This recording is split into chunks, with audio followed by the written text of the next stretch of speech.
Hello, everyone, and welcome to The Rundown, where we talk about 2A news and conservative views. I am your host today, Craig DeLuz, coming at you from the West Coast, the left coast, behind the Iron Curtain, otherwise known as the Sierras. But as we all know, I do not do this program by myself. Nope, my name is Mike Piwowarski. I come to you from the East Coast. That's the coast with the most, from the co-host with the most. Here on The Rundown, as Craig said, 2A views, conservative news. Craig, how's your Thirsty Thursday going out there? You know, my Thirsty Thursday is going fine, except more and more as I review and read the news, I realize that that whole little spiel I give at the beginning about being behind enemy lines becomes more and more true every day. And I feel grateful that I can at least hang out and communicate at least once per day with folks from America. You know, it's funny because your governor's the one building the wall bigger. You know, the rest of us are all like, "Come on, make a run for it, make a run for it. You can do it." And it's not. You know, I mean, I fear the day where your communications, your communications are going to be censored. Yeah, you're going to be like North Korea, not going to be allowed to put this kind of information out as it's coming from California. Exactly. We'll have to speak in code. I'll be like, the chair is against the wall. That's right. The chair is Tom, against the wall. Tom has a big mustache. Tom has a big mustache. Yeah. Good times, good times. Well, we're not quite there yet, but folks, do not be surprised if we wind up there sometime soon. It's I think, especially on the southern part of the East Coast, you folks are relatively safe because most of the coastal trash is north of you. Man, throwing the word trash out there. That's racist. No, I did not. I did not ascribe race to them. I just political ideology. We'll just put it that way. No, trash is racist. I'm sorry, trash is racist. I'm sorry. You being white do not get to determine what racist is. Have you not been reading? Have you not been keeping up? Only well, I know I'm racist, right? And so if it applies to me, it must be a racist term. So because I'm white, but it doesn't apply to you because you're a good conservative. You're a good American. But I'm white, so I'm a racist. I mean, the FBI that is true. Last week, that is right? true. Yeah, the FBI That is had a true. whole report about according to not according to me, but according to according to the powers that be.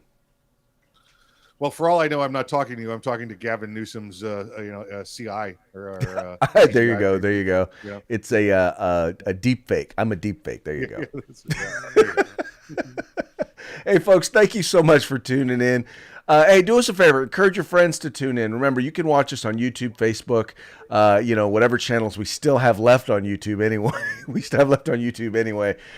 You can also tune in via podcast, audio podcast, wherever you get your podcasts. You can, by the way, you can both watch and listen to us on Spotify, just so you know. But also you can watch us on OpsLens or basically whatever you get your podcast. But whatever you do it and encourage your friends to do it as well. Peer pressure. Yeah. Do all that. Do all that stuff. All right, let's go ahead and get into today's topics. And, this story, Mike, of the IRS just keeps on giving. So we already know that the IRS has, right now there's a bill that is in the House that is awaiting votes in the House to dramatically expand the IRS. Not just increase taxes on most Americans, by the way, but it's also going to expand the IRS by 87,000 agents, right? And there was a story also that was brought back up recently about the IRS and the fact that while they only have about 2,000 sworn agents, they have over 4,500. They've amassed over 4,500 firearms, which is not quite as many as Mike has. And 5 million rounds of ammo, which, Mike, I do believe is rivaling your arsenal. I believe you have enough guns. I can comfortably call it an arsenal. I can neither confirm or deny the existence of such items. Okay. So now the IRS is, obviously now that they're anticipating that they're going to be looking for some new employees to utilize those firearms and ammunition. There was a job posting that was put up where the IRS basically is looking for people who are willing to use deadly force. Specifically, it says, as a special agent, you will combine your accounting skills with law enforcement skills to investigate financial crimes. All right, that's one. That's one point. Now, where's the? I'm just looking for the point further down here where it says. A little Oh, further. There you go. Yeah, there you we just go. read the tweet there. Carry a firearm and willing to use deadly force if necessary. And there's the ad right. There's the ad right there. Mike, I gotta say that this is probably some very, very bad bad timing for the folks over at the IRS. Or maybe they're just taking advantage of being in the news and realizing, hey, if you want to be a special agent, for those of you accountants who want to also be a special agent, we're not going to pay you much, but you get to carry a gun. You know, it's a horrible ad, right? Like you said, it's even more horrible timing. The duties and responsibilities of a federal agent are such that no matter which agency they work for, and listen, there's a lot of them. I mean, you've got you know the big ones, the ATFs, the DEAs, the FBI's, but there's Division of Forestry.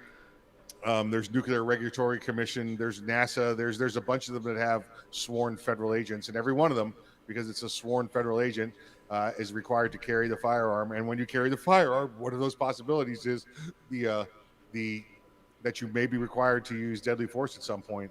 So that kind of stuff is kind of key to the job description, but like you said, the timing absolutely horrible. I don't think you really need to list all of that in there as well. How about an initial application, Craig? Right? How about something like fill out this initial online portion, and then we'll review it and see and give you the rest of it. Right? That way, they could weed out the morons and the idiots that are applying for it. In the meantime, you won't be advertising. Yeah, we'd like to give 87,000 people the ability to kill citizens with taxes. That's what we'd like to do. Yeah, no, this White House has bungled communications more than once, and once again, I'd like to put it all at the feet of the president, but I also put it at the feet of the idiots who he hires, and it is amusing yet sad and scary. Yes, yeah, that's it's actually I think the name of their Washington area rock group also when they go out and play music in the clubs, yeah, at night. No, it's just completely it's unsettling as well. I think we should say that they're looking at 87,000 new agents with the ability to take the life of a citizen. That's just all right. Why are we highlighting that point? I will tell you, I saw a tweet the other day that was very interesting. It said, basically for all those people who got mad at Elon Musk for basically claiming that for $40 billion he could solve world hunger, and now they realize that they just approved $87 billion to hire agents to come after you. Like, just think about that for a minute. Yeah, well, guess how you got to fund your government somehow, right? So we need more agents to take your money. Yeah. Yep. It will definitely be interesting as times go forward. Yes, sir. Absolutely. Yeah.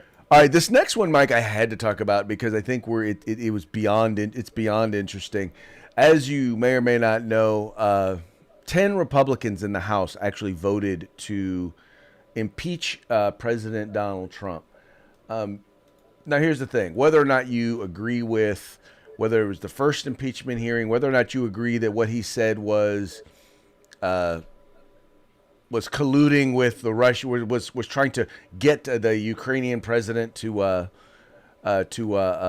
investigate a political enemy, which, by the way, we see the current president doing that right now. Not getting a foreign government, getting his own government to investigate a political enemy. There you go. And then, or you believe that what happened on January 6th was his fault. Quite frankly, I'm still not seeing it. In either case, these folks voted for this, right? These folks were part of the Republican Party who decided to vote for it.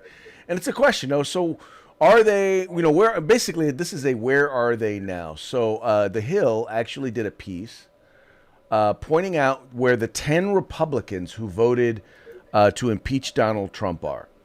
right? And I wanted to kind of go through this real quick, Mike, and kind of point out where they are now. If you go, well, let me just, if you go through the article, you'll find that 8 of the 10 will no longer be members of Congress. So in other words, I think I would have titled this segment "Down Goes Frazier." Down goes Frazier. That's where they're going. That's where they're going. Yeah.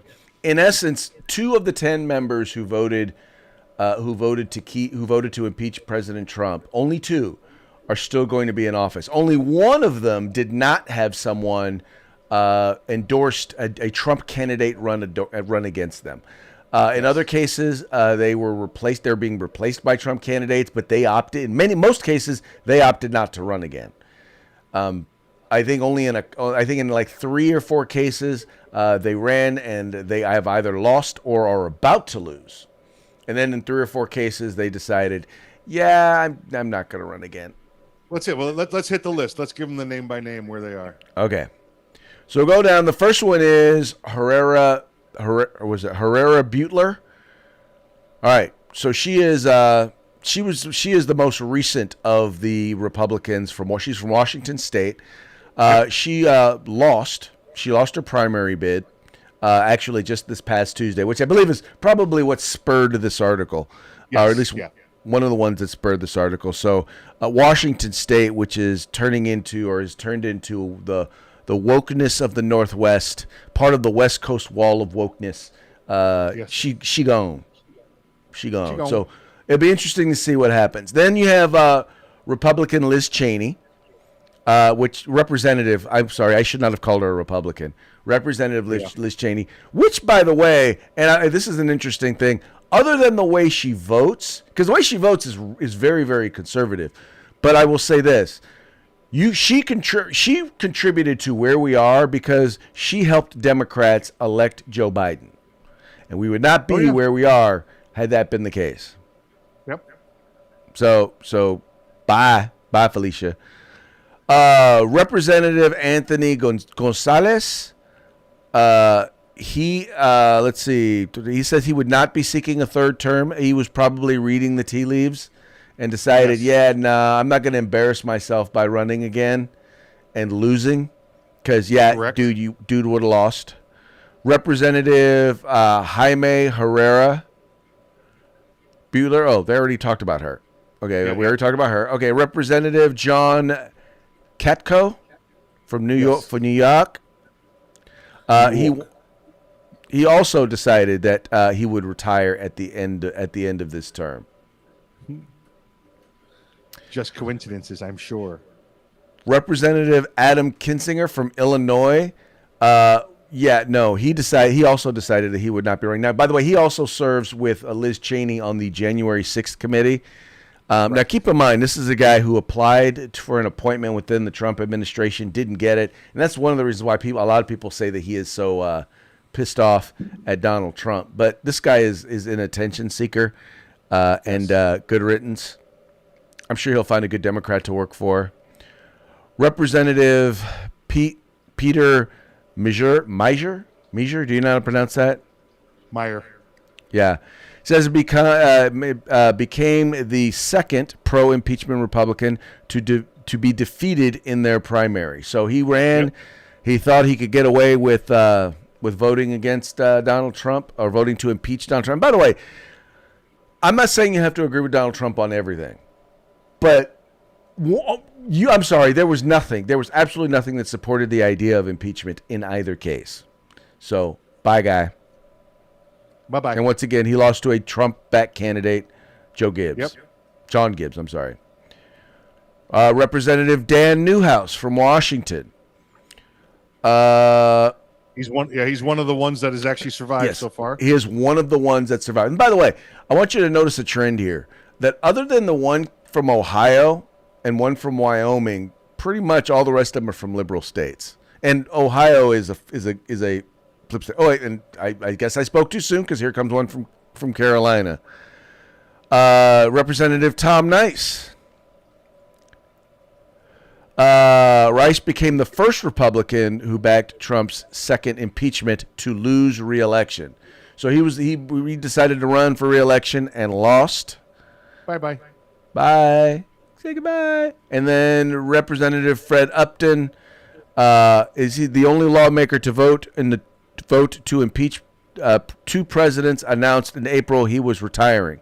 So he's the only Republican that voted twice to impeach the president. No. That's oh no, voted to impeach the only lawmaker to vote to impeach two presidents. I stand corrected. Yes. So he voted. I guess he voted to impeach President Clinton as well. Clinton. Yeah, Clinton. Yes. Yeah. Interesting. Yeah. Well, hey, at least you made history, bud. Yep. There you go.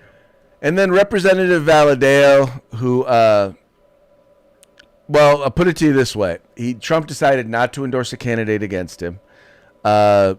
Speaker or the Republican leader of the House, Kevin McCarthy, actually supported and endorsed Valadao, and because he knows him personally, being from California, and he wound up winning his primary. So chances are, in what's called in California, we have what's called a jungle primary, which means it's the top two vote getters. Doesn't matter party. And anyway, I'm still hoping that eventually a Republican will run against him. And be able to replace Mr. Valadao. I would much rather see him replaced by a Republican than a Democrat, but nonetheless, I think his lack of loyalty needs to be rewarded. And what's his status of vote? Oh, he's got to win. He's running against a Democrat, T.J. Cox. Okay. So that is the status of those who have voted to impeach the president. Once again, only 2 in 8 still have a shot at keeping their jobs. The rest have either retired or been voted out of office. So, bye. Goodbye. Good riddance. And once again, this is all about, and once again, I'm not saying you got to like Donald Trump, but I am saying this. I am saying that you don't participate in the shams that are being perpetrated, the lies that are being perpetrated in order to both put him out of office and keep him from running for office in the future. Based on the population, this is about the right number of TDS sufferers out there, and that's what these ones were. The Republicans that could not stand Bad Man Orange and had to come out against him, and well, now you see 80% of them have gone by the wayside. And I think some of them aren't so much that they can't stand him; it's just that they're cowards because they believe that I can't get the support of people if I stand up for what's right. Well, you know what? My thing is this: if you can't do what's right, then you don't deserve to be in office. So bye. Go home. Yeah. Bye. Resign and go home. That's all there is. It's easy enough. Your services are no longer required. Right. Exactly. All right.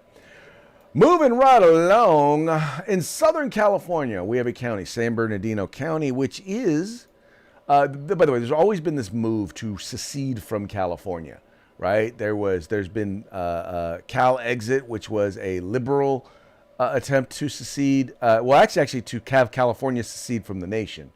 There's the state of Jefferson, which is northern and kind of northeastern California, which has wanted to secede from California. And now a Southern California county, San Bernardino County, will actually be putting a secession measure on the ballot. Now, to clarify, what they're saying is they want to make sure that they're getting their fair share of state tax dollars or state tax revenue. And they want to give the voters an opportunity to look at various different solutions up to and including secession from the state of California. I think that there are a lot of folks. I would not be surprised if secession from the state of California won in San Bernardino County. It's a very conservative area. For those that don't know the area, it's like northeast of Los Angeles, right? So if you left Los Angeles, you'd be driving for 10 miles in Los Angeles, and then the rest of the way through California is through San Bernardino County until you get to the Nevada border.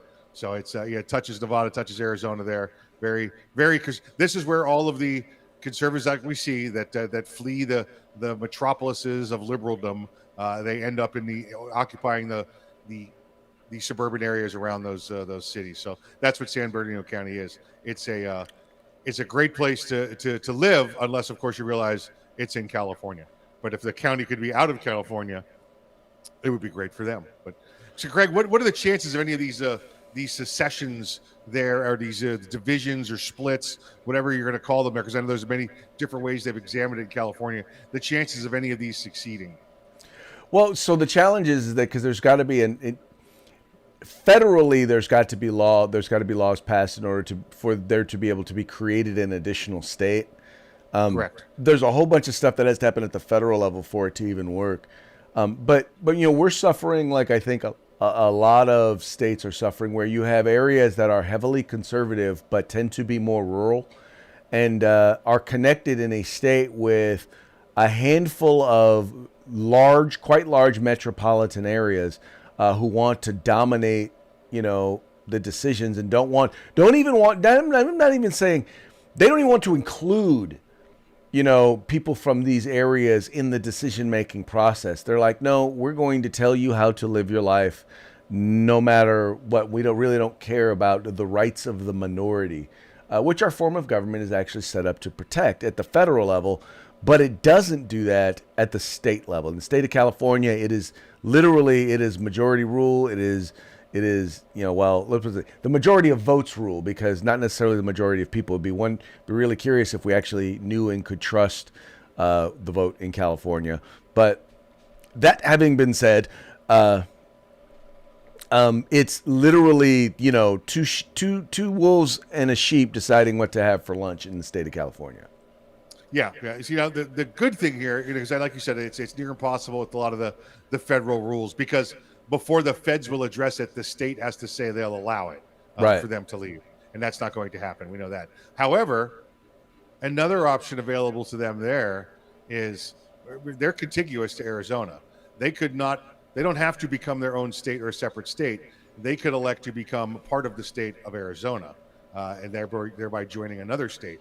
Rather than having to involve the feds. This could become the fight between states rather than involve the feds at all.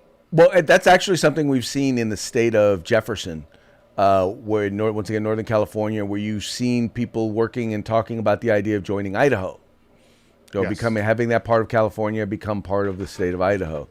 I don't know that the Idaho. Difference here is these are contiguous. In Idaho, that would be that's more difficult, because you don't even have any linking boundaries. We saw that in Washington State as well with counties there. Here's where the plan might work, is because you also have folks in southeastern Oregon who are contemplating the same thing. That could make it contiguous. Yeah. Yes. But the point being is that when you feel like you have absolutely no say in the decisions that are being made by your state government, and they are continually making decisions that are harming you and your neighbors. Once again, we're not just talking about one or two people or smatterings of people. We're talking about people who live in a particular area that is drastically affected by the decisions made by people who don't live in that area, aren't familiar with that area, and apparently don't care about the people in that area. Right. Yeah, that's what you're driven to. Listen, when you got no other recourse, you're like, I want to leave.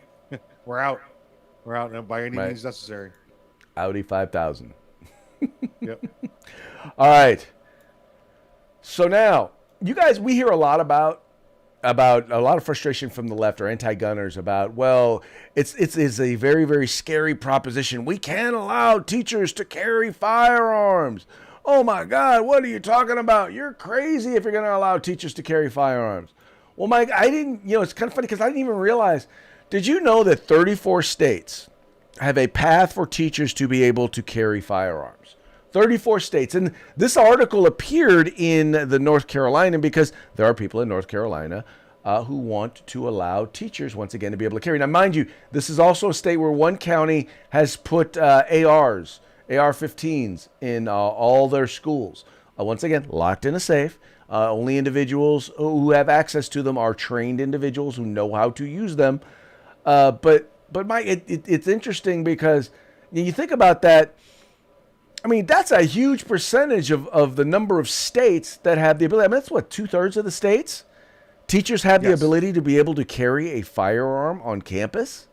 And yet we act like this is some crazy idea that we wouldn't even fathom it. By the way, not too long ago, That was the case in many more states. Like California, you used to be able to carry on campus in California before 2017. Yeah, so they called it a loophole and let you in, or took that right away from you. Well, because the federal Gun Free Zone Act does have a prohibition. I mean, does have an exemption for those who have concealed carry permits. Right. Or right. Yeah, well, it does. Now in the state of California, that exemption has been removed. What you see looking through this article, Craig, and it actually goes for down here in Florida. These states allow the firearms to be carried in the schools, but they've left it up to the authority of the counties. So the counties get the decision, and that's the counties, either their board or the school boards of the counties. So what you have is, like we normally see, right? You have the major school boards, the major counties, major cities that have decided, no, we're liberal, no guns, no guns, no guns, and then quite quietly, the rural areas, the rural counties have allowed it. But they've allowed it forever. They've always allowed it. So you end up with, if you looked at this more of a population thing, you'd probably have more children that are in schools without firearms than schools that have them with firearms. But there it is in 34 states, like you said, the ability to carry them. But most of it's pushed down to the local level for them to make those decisions. So, Mike, let me, and I will ask you this question as the resident expert. And how many shootings have occurred in schools that allow teachers to carry firearms? There have been 0 mass shootings in schools that have allowed. And what percentage of school shootings have occurred in schools where they do not allow individuals or teachers to carry firearms? Well, that'd be all of them, right? That would be 100%. That's now, all of them. Yeah. I'm not saying, I'm just saying, math is kind of my thing, and I realize math isn't your thing. But I got to believe that if all the mass shootings are occurring in places where teachers can't carry guns, if you don't want to have a mass shooting at your school, there's something you should do. Now, let's put our thinking caps on and see what that should be.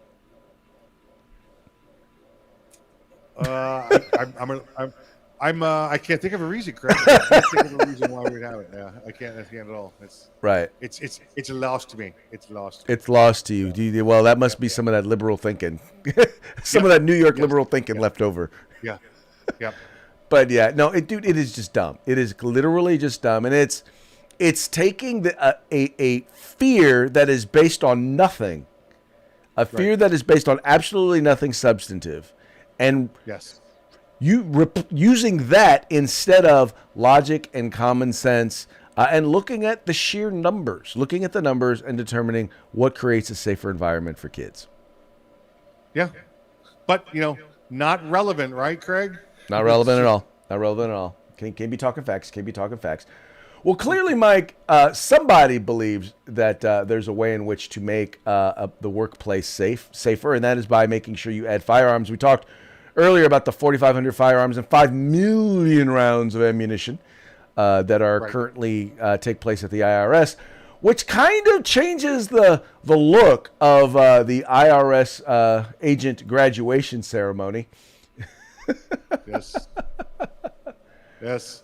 And being addressed at the ceremony there. Yes. Exactly. For those of you who do not know, it is basically a stormtrooper scene from Star Wars. And it says new IRS agents being addressed at their graduation ceremony. You know how I could tell this is fake, Craig? How it's a fake meme? It's not real. How? Oh, but because it looks cold there, and we know that there's no more cold on the global warming planet. Yeah. That is true. That is true. Although they have switched it to climate change now, just in case. Oh, okay, got it. All right, now. Also, wanted to make sure to point out to you that, once again, we're talking about, governments, and we're talking about the government, and we're talking about in particular, government law enforcement being weaponized, kind of like now they're weaponizing the IRS, which, by the way, that started under the Obama administration, and where they were going after conservative organizations, nonprofit organizations, and now they're actually just going after conservative taxpayers. Yes. But we all know that now this new president has taken it to, or the new Democrat, Joe Biden, has taken it to a whole new level. He's made it a point to raid Republicans' homes in the middle of the night, to send armed agents with CNN cameras in tow in order to arrest and put in shackles and to raid the homes of people who supported Donald Trump. Well, there's one person who, it can be marked safe from FBI raids. That would be our good friend, Mr. Hunter Biden. That conservative stalwart right there. The sad part is that is literally a photo from his laptop that does not exist. Just so y'all know. Just so y'all know. Yes. The famed laptop that does not exist. That's where this photo comes from. But yes, he is marked safe from FBI raids, and he is amongst the list of people who are safe and don't have to worry about being raided by the IRS. Whew, he did it. Whew. He's safe. And then finally, realizing the shortfalls of Dr. Fauci, and realizing that dealing with the coronavirus may just be a little bit too much for him, the president has actually appointed a new czar to deal with monkeypox. Yes. Dr. Zayas is now the Zayas, coordinator. He's now the new monkeypox coordinator. Everybody, congratulate Dr. Zayas. Hi, Dr. Zayas. Okay, yeah. For those of you who are just listening to the program, just think Planet of the Apes. The original. The original Planet of the Apes. And on that note, folks, well, I guess that's going to wrap it up for today. We very much appreciate you tuning in. We appreciate you liking and sharing the program, and encouraging your friends to do the same. Please remember to tune in tomorrow, Feedback Friday, where we'll talk about some good stuff and, talk about the news. Sounds like a plan. Holla!